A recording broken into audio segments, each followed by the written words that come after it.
I was 13 at the time, playing on my PlayStation until early hours in the morning. It was 3 a.m.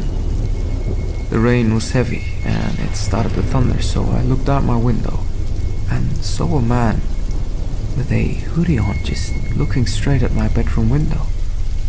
I went to my mom shaking in fear, but she didn't listen and just told me to go back to bed. I walked back into my bedroom and looked out the window, but the man was gone. The next day I was walking to school and I heard someone behind me, so I turned around and it was the same man that I saw outside my window. Before I could even run, he grabbed my shoulder and punched me right in the stomach. The punch had such an impact that it winded me. I couldn't remember what he looked like, only that he was wearing a dark hoodie with his face covered, so when the police came, there was nothing I could tell them. For the next few days, all I could think about was the hooded man, wondering if that was going to be the last time I would see him, but it wasn't. One day as I sat in my bedroom watching TV, I got a message on my phone saying, "I am watching you." I looked at the text for a while, wondering who I could speak to. I couldn't tell my mom. She would just worry, and she was under enough pressure with my infant brother Matthew. I was in the living room with Matthew, watching the TV. At around 9 p.m, I saw a face pressed against the window. It was the hooded man. This time his head was down. His mouth was stretched open. He had a scar going right across his eye, and he was dripping with sweat. I screamed for my mom, and she saw the man at the window. She immediately went to lock the door, but she was too late.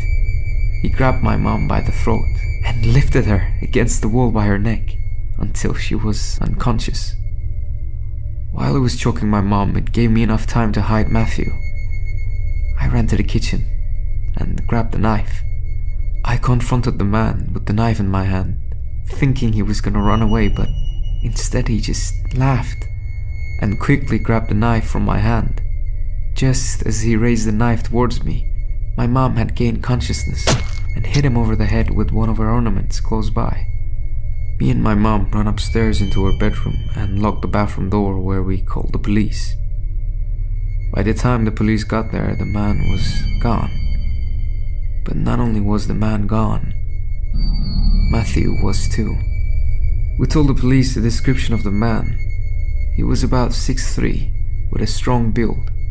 He had blonde hair and big blue eyes with a huge scar across his eye. It turned out that the police had received many phone calls with the same description all across town. He had been reported by other citizens for spying on underage girls and boys. The police searched for Matthew for weeks after his kidnapping. With no witnesses and no leads, the police eventually stopped the search. We never saw Matthew again. His body was never found. Still to this day, we don't know if he's dead or alive. But I hope one day we get answers.